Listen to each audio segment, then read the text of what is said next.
കൊള്ളക്കാരില്ല, കൂട്ടക്കൊള്ളയടിച്ചു. ഈ പെൺകുട്ടിയുടെ അരികിലേക്ക് എത്തി കൊള്ളക്കാരൻ. പാപ്പർ പെൺകുട്ടി, പൈസ ഒന്നും വലിയ രീതിയിലില്ല. യൂണിവേഴ്സിറ്റിയിൽ സർട്ടിഫിക്കറ്റിൽ വന്ന് തെറ്റിദ്ധരിക്കാൻ വേണ്ടിയിട്ട് ആ കുട്ടിയെ അപ്ലൈ ചെയ്തു. പക്ഷെ കൊള്ളക്കാരെടുത്ത് ദീപക്കുട്ടിയുടെ കഴുത്തിൽ ചെറിയ മാലയുണ്ട്. അതെടുക്കാൻ വേണ്ടി അവർ ശ്രമിച്ചു. ഒളിവുകാരെല്ലാം പ്രതിരോധിച്ചു. പല രീതിയിൽ അവരാഗ്രഹിക്കാൻ എല്ലാം പ്രതിരോധിച്ചു. അവസാനം കൊള്ളക്കാർക്ക് ദേഷ്യം വന്നു. പെൺകുട്ടിയെ വാരിയെടുത്ത് ഓടുന്ന ട്രെയിൻ പുറത്തേക്ക് വിളിച്ചു. ഇത് കഥയല്ല, പറയാം. പുറത്തേക്ക് വലിച്ചെറിഞ്ഞപ്പോ അടുത്ത പാളത്തിലാണ് പെൺകുട്ടി പോയി വിടുന്നത്. അതിവേഗത്തിൽ വരുന്ന മറ്റൊരു തീവണ്ടി ആ പാളത്തിന്റെ രണ്ട് കാലം കയറി. ഇടത് കാലം തൂങ്ങി, വലത് കാലം വലിയ ഫ്രാക്ചർ. പാളത്തിന് പുറത്തേക്ക് വിളിച്ചു. അർദ്ധരാത്രി ആരും കണ്ടില്ല. പിറ്റേ ദിവസം ഗ്രാമവാസികൾ ജോലിക്ക് പോകുന്ന സമയത്താണ് പാളത്തിന് സമീപം ഇങ്ങനെ ഒരു കാഴ്ച കണ്ട് ഞെട്ടിപ്പോയത്. വാരിയെടുത്ത് ആശുപത്രിയിലേക്ക്, അടുത്തുള്ളൊരു ആശുപത്രിയിലേക്ക് പോയി. ആശുപത്രിയിലേക്ക് പോയപ്പോൾ ഡോക്ടർ പറഞ്ഞു, ഒന്നിനും സമയമില്ല, അനസ്തേഷ്യ പോലും നൽകാൻ സമയമില്ല. ഇടത് കാലം മുട്ടിന് താഴെ അറ്റുപോയത് ഇപ്പം മുറിച്ചു മാറ്റണം, പച്ചക്ക് മുറിച്ചു മാറ്റി. അതിനുശേഷം ഫ്രാക്ചർ പാലം കെട്ടി വരിഞ്ഞതിന് ശേഷം ഡൽഹി എയിംസിലേക്ക് പോയി ആംബുലൻസ്. ഡൽഹി എയിംസിൽ ഈ പെൺകുട്ടിയെ അഡ്മിറ്റ് ചെയ്തതിന്റെ പിറ്റേ ദിവസമാണ് ദേശീയ പത്രമാധ്യമങ്ങളിൽ, എല്ലാ ദേശീയ പത്രമാധ്യമങ്ങളുടെയും ഒന്നാമത്തെ പേജിലെ വാർത്ത എന്തായിരുന്നു? ഇന്ത്യയുടെ ദേശീയ വോളിബോൾ താരം അരുണിമ സിൻഹ അത്യാസന്ന നിലയിൽ. അരുണിമ സിൻഹ എന്ന് പറയുന്ന പെൺകുട്ടിയാണ്.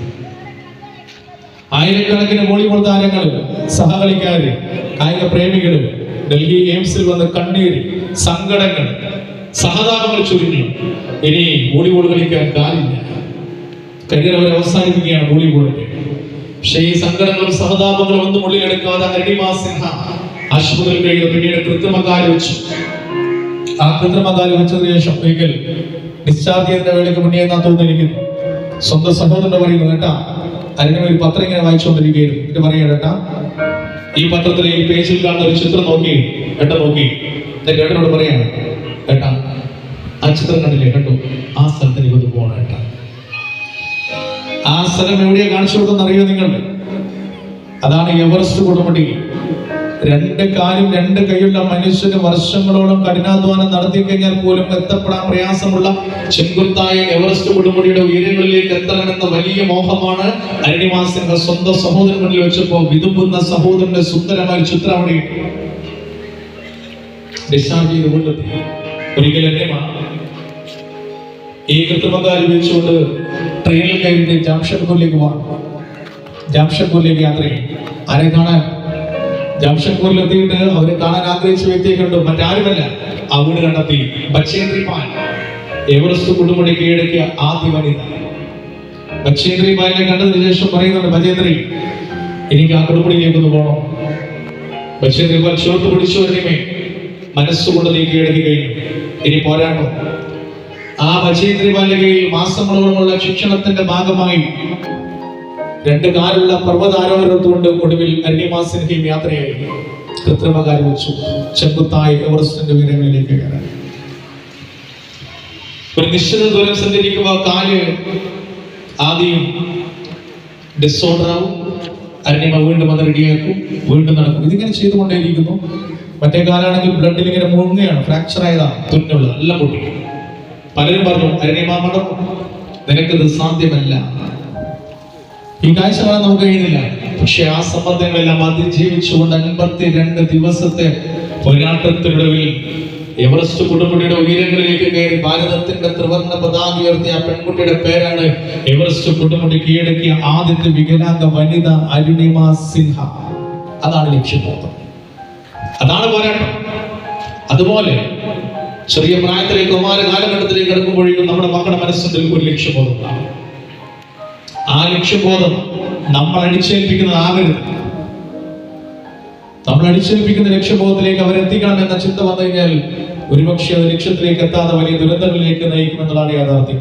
അവരെ മനസ്സിലാക്കി, അവരുടെ സർഗാത്മകതയും താല്പര്യങ്ങളും മനസ്സിലാക്കി അവരെ ചേർത്ത് പിടിച്ചുകൊണ്ട് അതിനനുസരിച്ച് അവരെ പാകപ്പെടുത്തിയെടുക്കുന്ന രക്ഷിതാക്കന്മാരായിട്ട് മാറാൻ നമുക്ക് സാധിക്കണമെന്നാണ് ഞാൻ ഈ പറഞ്ഞതിന്റെ പൊരുൾ. അങ്ങനെ എത്തുമ്പോൾ മികച്ച ഒരു ഗോൾ, ലക്ഷ്യം, ആ ഗോൾ വരേണ്ട പ്രായമാണ്. കൗമാര കാലഘട്ടം എന്നൊക്കെ പറയുമ്പോൾ ബാല്യം കഴിഞ്ഞ മക്കളെ, ഇപ്പൊ നിങ്ങളുടെ മക്കളിപ്പോ കൗമാരം അല്ലെങ്കിൽ കൗമാരത്തിന്റെ കാലഘട്ടം കൗമാരം എന്ന് പറഞ്ഞാൽ ബാല്യം കഴിക്കുന്ന അർത്ഥം. ഹോർമോൺ വ്യതിയാനം, ചിന്തകൾക്ക് വ്യത്യാസം വരും, ക്യൂരിയോസിറ്റി കൂടുതലായിരിക്കും. നമ്മൾ എന്ത് പറയുന്നു അതിനൊരു ഓപ്പോസിറ്റ് ചിന്ത ഉണ്ടാവും. മോളെ സ്കൂൾ കൊണ്ടുവരുമ്പോൾ ആ വഴിയുടെ വരണ്ടേ, അത്ര നല്ല വഴിയില്ലാന്ന് തോന്നുന്നു അമ്മ പറയും. കുട്ടീനെ പറയും, മനസ്സിൽ വിചാരിക്കുക എന്താ ആ വഴിയിലൂടെ പോയാൽ. ഇതാണ് കൗമാരം. അത് വാങ്ങണ്ട കേട്ടോ. അതെന്താ വാങ്ങിയ? ഇതാണ് കൗമാരം. എന്ത് നമ്മൾ മൂടി വെക്കുന്നോ അതൊന്ന് തുറന്നു നോക്കണം. ഈ ചിന്ത വരുന്ന പ്രായമാണ് കൗമാരം. ഈ കൗമാര മനസ്സിലാണ് സ്നേഹത്തിന്റെ സുന്ദരമായ പ്രതീകമായിട്ട് രക്ഷിതാവിനെ കടന്നില്ലാക്കേണ്ടത്. ആ കാലഘട്ടത്തിലെ മക്കളെ ചേർത്ത് പഠിക്കാനും അവിടെ വിദ്യാലയമായുള്ള PTA മീറ്റിംഗിൽ സജീവമായി പങ്കെടുക്കുവാനും അവിടെ പ്രശ്നങ്ങൾ പ്രതിസന്ധികൾ പറയുമ്പോൾ ദേഷ്യം നമുക്ക് വരരുത്. ഒരുപക്ഷെ പറയും അധ്യാപകൻ മകൻ അല്പം വികൃതിയാന്ന് പറയും, എന്റെ മോണ്ടായിരിക്കില്ല അപ്പത്തിയായിരിക്കും, എന്റെ മറന്ന് കുറ്റം പറയണ്ട. ഇതിനപ്പുറത്തേക്ക് അത് ഉൾക്കൊള്ളാൻ നമുക്ക് സാധിക്കണം, അക്സെപ്റ്റ് ചെയ്യാൻ. ഒരുപക്ഷെ പറയും എന്റെ +2 കാരനല്ലേ തലശ്ശേരി ടൗണിൽ 11 മണിക്കാണ്ട് ദേഷ്യം വരും, ഞാനൊരു സാധനം അയച്ചത് അടുത്ത പറയുന്നുണ്ട്. ഞാൻ ഇവിടെ വെച്ച് എന്നോട് പറയും, 2 പെൺകുട്ടികളുടെ രക്ഷിതാവാണ്. ഒരാൾ 9ാം ക്ലാസ് പഠിക്കുന്നു, ഒരാൾ ഡിഗ്രി ഫൈനൽ പഠിക്കുന്നു. ഞാൻ നിങ്ങളോട് പറയുന്നു, ഈ 2 മക്കളെ ഞാൻ തന്നെ നോക്കിക്കൊള്ളു. പക്ഷേ എവിടെയെങ്കിലും കണ്ടാൽ നിങ്ങളും കൂടി ഒന്ന് സഹായിക്കണേ. ഞാൻ നിങ്ങളോട് ഇതാണ് സാഹചര്യം. 24 മണിക്കൂർ മക്കളുടെ പിന്നാലെ CCTV ആയിട്ട് പോകാൻ നമുക്ക് കഴിയില്ല. ഒരു ഗിവൻ ടൈം പോളിസിയിൽ നമ്മൾ പോകുന്നു. 24 മണിക്കൂർ മക്കളുടെ പിന്നാലെ CCTV ആയിട്ട് പോകാൻ കഴിയില്ല. ഇനി ഇതെല്ലാം കേട്ടിട്ട് വാതിലടിച്ച് പഠിക്കരുത് അങ്ങനെയെല്ലാം പറഞ്ഞാൽ നിങ്ങളത് ഇതിൻ്റെ ഒരു സത്യം എപ്പോഴും ഉൾക്കൊള്ളണം. ചില സമയം സ്ഥിരമായിട്ട് വാതിലടിച്ച് പഠിക്കുന്ന കുട്ടിയായിരിക്കും. ആടെ പോയിട്ട് മീൻ പിടിക്കാൻ ചൂണ്ടിടുന്ന പോലെ ഇടരുത്. ഇങ്ങനെ പോയി നോക്കി നോക്കില്ല, അന്ന് ചെയ്യുന്നു. കുട്ടികളുടെ ലിബർട്ടിയിലേക്ക് കടന്നു കയറരുത്. ഞാൻ പറഞ്ഞു വന്നത് ഇതിന്റെ ഒരു ലിമിറ്റേഷനെ കുറിച്ച് മാത്രമാണ്. ആ രീതിയിൽ അവരെ പാകപ്പെടുത്തിയെടുക്കാൻ കഴിയും. ചില കുട്ടികൾ പറയും, രാത്രി വന്നിട്ട് പറയും, അമ്മ കൗമാരേ എനിക്ക് ഭക്ഷണം വേണ്ട കേട്ടോ, ഞാൻ പുറത്ത് കഴിച്ചത്. ആ പുറത്ത് കഴിക്കാൻ എഴുതുന്നൊരു പൈസ കിട്ടി, അതാരെ വാങ്ങിച്ചു? അതേ സുഹൃത്തു തന്നെ. ഈ മോണിറ്ററിംഗ് ഭക്ഷണം കഴിച്ചെന്ന് പറയുമ്പോൾ ആരാ പൈസ കൊടുത്തത്? ഏതാ സുഹൃത്ത്? എങ്ങനെയാ പൈസ കിട്ടിയത്? ഈ ഒരു മോണിറ്ററിംഗ് വേണം. ഞാൻ നിങ്ങൾ വാങ്ങിച്ചു കൊടുക്കാൻ ഡ്രസ്സ് അണിഞ്ഞു വരുമ്പോ ഇതെവിടെ പൈസ? ഞാൻ നിങ്ങൾ വാങ്ങിച്ചു കൊടുക്കാതെ സ്കൂട്ടർ എടുത്ത് വരുമ്പോ ഇതെവിടെ ഈ വണ്ടി? ഈ മോണിറ്ററിംഗ് വേണം. പുതിയ കാലങ്ങളിൽ മക്കളെ അവരുടെ ചിന്തകളെ വശീകരിച്ചെടുക്കാനുള്ള ഒരുപാട് തന്ത്രങ്ങൾ സാമൂഹ്യ വിധം നമുക്ക് ചുറ്റുമുണ്ട്. അവിടെ കരങ്ങളിലേക്ക് എത്തപ്പെടാതിരിക്കാൻ, അത്തരം ദുരന്തങ്ങളിലേക്ക് മക്കളെത്തപ്പെടാതിരിക്കാൻ എടുക്കേണ്ട ധാർമ്മികമായ ഉത്തരവാദിത്വം നമുക്ക് ഏറ്റെടുക്കേണ്ടതായിട്ടുണ്ട്. ഞങ്ങൾ തന്നെ കണ്ടിട്ടുണ്ടാവും ഈ അടുത്ത കാലത്ത് പിടിക്കപ്പെടുന്ന എക്സൈസുമായി ബന്ധപ്പെട്ട കാര്യം. ഇപ്പൊ ഞാൻ പറയുന്നത് പിടിക്കപ്പെടുന്ന പുതിയ കാലഘട്ടത്തിലെ പ്രതിപട്ടികയിൽ ആണെന്നോ പെണ്ണെന്നോ വ്യത്യാസമില്ല. അവിടെ വിദ്യാസമ്പന്നനെന്നോ വിദ്യാഭ്യാസമില്ലാത്തവനെന്നോ വ്യത്യാസമില്ല. ശ്രദ്ധിച്ചില്ലെങ്കിൽ ആരെയും പിടികൂടുന്ന രീതിയിലേക്ക് ഇത് മാറി. ഒരു വിദ്യാലയത്തിൽ ഒരു കുട്ടിയെ ഒരിക്കൽ ഇതുപോലെ ഭക്ഷണം കഴിക്കുന്ന ഉച്ചയ്ക്ക് വീട്ടിൽ നിന്ന് 20 രൂപ കൊടുക്കുമെന്ന് പറഞ്ഞു. ക്യാൻറ്റീൻ 20 മറ്റവൻ 20 മേടിച്ചിട്ട് ബാങ്കിൻ്റെ ഉള്ളിൽ വെക്കുന്ന ഒരു സാധനം വെച്ചിട്ട് വെക്കലാണ് പരിപാടി. താല്പര്യം പേർക്ക് ഞാൻ പറയുന്നത്. അപ്പൊ എല്ലാ അർത്ഥത്തിലും മക്കളുടെ ഗന്ധം തിരിച്ചറിയാൻ പറ്റുന്നത് നിങ്ങൾക്കല്ലേ? മക്കളുടെ ഡ്രസ്സ് നിങ്ങൾ അലക്കുന്നവരാണെങ്കിൽ എന്റെ മോൻ വിയർപ്പിൽ മാറ്റമുണ്ടല്ലോ, എന്റെ മോന്റെ വിയർപ്പിൽ വ്യത്യാസമുണ്ടല്ലോ എന്ന് മനസ്സിലാക്കാൻ സാധിക്കുന്നത് രക്ഷിതാക്കന്മാർക്കാണ്. എന്നാൽ മക്കളുടെ പഠനത്തിന്റെ മികവ് അല്പം കുറഞ്ഞു പോയിട്ടുണ്ടെങ്കിൽ ആദ്യം മനസ്സിലാക്കാൻ സാധിക്കുന്നത്, അവിടെ കണ്ണുകളിൽ ചെറിയ മാറ്റം ഉണ്ടെങ്കിൽ ആദ്യം മനസ്സിലാക്കാൻ സാധിക്കുന്നത് അവിടെ രണ്ടാമത്തെ രക്ഷിതാക്കന്മാർക്കാണ്. അതാണ് അധ്യാപകർ. എന്റെ നിങ്ങളുടെ മുന്നിൽ 45 മിനിറ്റ് മക്കൾ ഇങ്ങനെ ഇരുന്നിരിക്കും. അവരെനിക്ക് 4 മിനിറ്റില്ല, അധ്യാപകരില്ല. 45 മിനിറ്റ് 4 മിനിറ്റ് ഇരിക്കുക. മാമളോട് എന്നാന്ന് പറഞ്ഞാൽ 1 മിനിറ്റ് തുടങ്ങും. നമ്മുടെ മുന്നിൽ ഇങ്ങനെ എഴുതി തരുമോ? പ്രയാസം. അപ്പൊ അവിടെ മുന്നിൽ ഇരുന്ന് കൊടുക്കുന്ന മക്കൾ, കുട്ടികൾ അവിടെ രണ്ടാമത്തെ രക്ഷിതാക്കന്മാരെന്നറിയപ്പെടുന്ന അധ്യാപകരുമായി ചേരുക. അതുകൊണ്ട് ഞാൻ പറഞ്ഞു വന്നത്, സ്കൂൾ വിട്ട് വന്നു കഴിഞ്ഞാൽ എന്ത് പഠിപ്പിച്ചു, ആരാ മാഷേ എന്നൊക്കെ ഇതെല്ലാം ചോദിക്കുന്ന ശീലം നമ്മൾ തുടങ്ങണം. പിന്നെ മക്കള് നമ്മളോട് ഇതിലെ കാര്യം കമ്മ്യൂണിക്കേഷൻ കുറയും. ഒരു പ്രായത്തിൽ കഴിഞ്ഞാൽ മക്കൾ സംസാരിക്കുന്നില്ല. അമ്മയുടെ കൈവടി കൊണ്ടോ മടി, അച്ഛൻ്റെ കൈവടി മടി, അച്ഛൻ്റെ ചേർത്ത് മടി. ഒരു പ്രായം ഇങ്ങനെ ആ മടി ഒഴിവാക്കാൻ വാല്യൂസ് മൂല്യബോധം കൊണ്ടുവരാൻ കഴിയണം.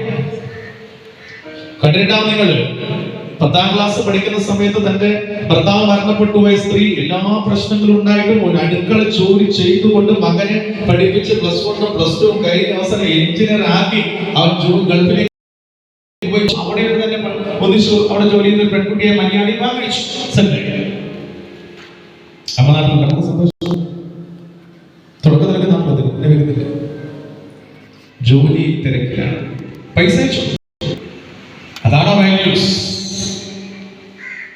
തന്റെ മകന്റെ സ്പർശനത്തിന് വേണ്ടിയിട്ട് വിതുമ്പുന്ന വൃദ്ധസദനങ്ങളെല്ലാം ഉള്ളവർ, എല്ലാ വൃദ്ധസദനത്തിലുള്ളവര് ആരോഗ്യമില്ലാത്തവരെന്നല്ല, ഒരുപാട് പേര് എല്ലാവരും ഉണ്ടായിട്ടും ആരോഗ്യമില്ലാത്തവരെ പോലെ സ്നേഹത്തിന് വേണ്ടി വിതുമ്പുന്ന ഒരുപാട് പേരുണ്ട്. അവസാനം ഈ അമ്മ പിന്നെ നാട്ടുകാരോട് കൂടെ എന്റെ മോനെ കാണുന്ന ആഗ്രഹിച്ചു, ജോലി തിരക്കാൻ വരാൻ സമയമാണ്.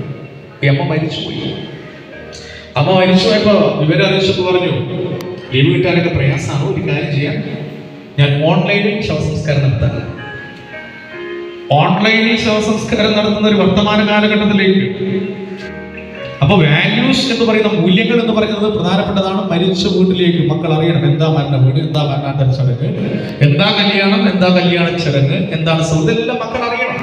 നാലിന്റെ ചുമരിന്റെ ഉള്ളിൽ വാതിൽ കൂട്ടി തൂക്കി അല്ലെങ്കിൽ തൂക്കലിട്ട് പോലെ നമ്മളെ വളർത്തരുത്. ഈ മണ്ണിനെ അറിയണം, മണ്ണിന്റെ മണം അറിയണം, ഗന്ധം അറിയണം, ഈ പ്രകൃതി അറിയണം, പച്ചപ്പറിയണം, നാടിനെ അറിയണം, നാടിന്റെ പ്രശ്നങ്ങളെ അറിയണം, ഈ സമൂഹത്തെ അറിയണം. അങ്ങനെയുള്ള കുട്ടികളാക്കി നമ്മുടെ മക്കളെ മാറ്റുമ്പോൾ സോഷ്യൽ കമ്മിറ്റിയും വാല്യൂസ് മക്കളിലേക്ക് കൊണ്ടുവരാൻ നമുക്ക്.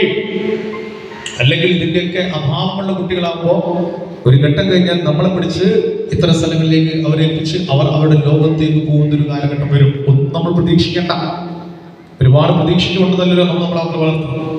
അവർ അവരുടെ ലോകത്തേക്ക് സുന്ദരമായിട്ട് പോകണം, വഴിതെറ്റാതെ ദിശാബോധത്തോടുകൂടി സഞ്ചരിക്കണം. എനിക്ക് സാധ്യമാവാത്തത് എന്റെ മക്കളിലൂടെ സാധ്യമാവണമെന്നല്ലേ നമ്മൾ സ്വപ്നം കാണുക. എനിക്ക് സാധ്യമാവാത്തത് എന്റെ മക്കളിലൂടെ സാധ്യമാവണം എന്ന വലിയ സ്വപ്നം കാണുന്നവരാണ് ഞാൻ, നിങ്ങൾ. അതിനു വേണ്ടിയിട്ടാണ് അഹോരാത്രം നമ്മൾ അധ്വാനിക്കുന്നത്, ആത്മസമർപ്പണം നടത്തുന്നതിന് വേണ്ടിയിട്ടാണ്. എന്നാൽ പുതിയ കാലഘട്ടത്തിൽ വാല്യൂസിന് ശോഷണങ്ങൾ ഉണ്ട് എന്നുള്ള യാഥാർത്ഥ്യം നമ്മുടെ മുന്നിലേക്ക് വരുമ്പോഴും നമ്മുടെ മക്കളെ ഇന്നിന്റെ കാലഘട്ടത്തിലെ അപകടങ്ങളിലേക്ക് എത്തപ്പെട്ടു പോയിട്ട് നിങ്ങൾ ആലോചിച്ച് നോക്കിയോട്ടെ. ഈ സെൻട്രൽ ജയിലിന്റെ മുന്നിലേക്ക് വൈകുന്നേരം കാണുന്ന ക്യൂ, എന്ത് ക്യൂ എന്ന് പറയുന്നത് നിങ്ങൾ മുന്നിൽ കാണുന്ന ക്യൂ, ആ ജയിലിലെ ചപ്പാത്തി വാങ്ങാൻ നിൽക്കുന്ന ക്യൂ, ബിരിയാണി വാങ്ങാൻ നിൽക്കുന്ന ക്യൂ ഒന്നും അല്ലാതെ ഉള്ളിൽ കിടക്കുന്ന മകളെ കാണാൻ, ഭർത്താവിനെ കാണാൻ, സഹോദരനെ കാണാൻ അപേക്ഷ നൽകി ക്യൂ നിൽക്കുന്ന കൂട്ടത്തിൽ ഒരിക്കൽ പോലും നമ്മൾ എത്തപ്പെടാതിരിക്കാൻ നമ്മുടെ മക്കളൊക്കെ ഇന്നത്തെ വർത്തമാന കാലഘട്ടത്തിൽ ഇത്തരം ദുരന്തങ്ങളിലേക്കൊന്നും വീണു പോവാതെ ഏറ്റവും നല്ല രീതിയിൽ തന്നെ അവരെ പാകപ്പെടുത്തിയെടുക്കാൻ സാധിക്കണമെന്നാണ് ഞാൻ പറഞ്ഞത്.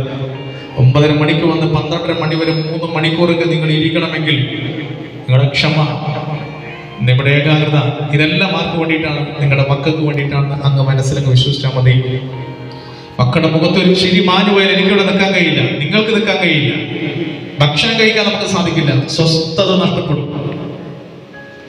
ആശുപത്രി കിടക്കയിലേക്ക് നിങ്ങൾ ആലോചിച്ചാൽ 9 മാസം 10 ദിവസം വയറ്റിലും ഒരാഴ്ചക്കാലം മുഴുവൻ ഹൃദയത്തോട് ചേർത്ത് ചമ്മ. ഞാൻ പറയാറുണ്ട് കുട്ടികളോട്, പ്രസവിച്ചു കഴിഞ്ഞാൽ ലോകം മുഴുവൻ കിടന്നുറങ്ങുമ്പോൾ ഒരു അക്ഷരം പോലും കിടന്നുറങ്ങിയിട്ടുണ്ടാവും. പറഞ്ഞ ഉദ്ദേശിച്ചത് ഭർത്താവ് ഞെട്ടിയുണർന്ന മകളെ ഞെട്ടിയുണർന്നു കഴിഞ്ഞാൽ താരാട്ടുപാടി മുലയൂട്ടി ഈ ലോകം മുഴുവൻ കിടന്നുറങ്ങുമ്പോഴും ആശുപത്രിയുടെ വരാന്തയിലൂടെ അങ്ങോട്ടും ഇങ്ങോട്ടും ഓടി നടന്ന് ഒരു ദിവസം ഒരു സെക്കൻഡ് പോലും ഉറങ്ങാൻ സമയം കിട്ടാത്ത ഈ ഭൂമിയിലെ വിസ്മയ ലഹരിയുടെ പേരാണ് അമ്മ. പാമാതൃത്തിന്റെ സുന്ദരമായ ലഹരി കൊണ്ടുവരണം. എന്ത് നമ്മൾ കൊടുത്തോ അതേ കിട്ടും. 10ാം ക്ലാസ്സിൽ പഠിക്കുന്ന ഒരു മകൻ, അവൻ അച്ഛനുമുണ്ട് അമ്മയും, അവരുടെ അച്ഛനുണ്ട് എന്ന് പറഞ്ഞാൽ ഭാര്യ, ഭർത്താവ്, ഒരു മകൻ, അയാൾക്കൊരു അച്ഛനോ എന്നാണ് ഞാൻ പറഞ്ഞതിന്റെ അർത്ഥം.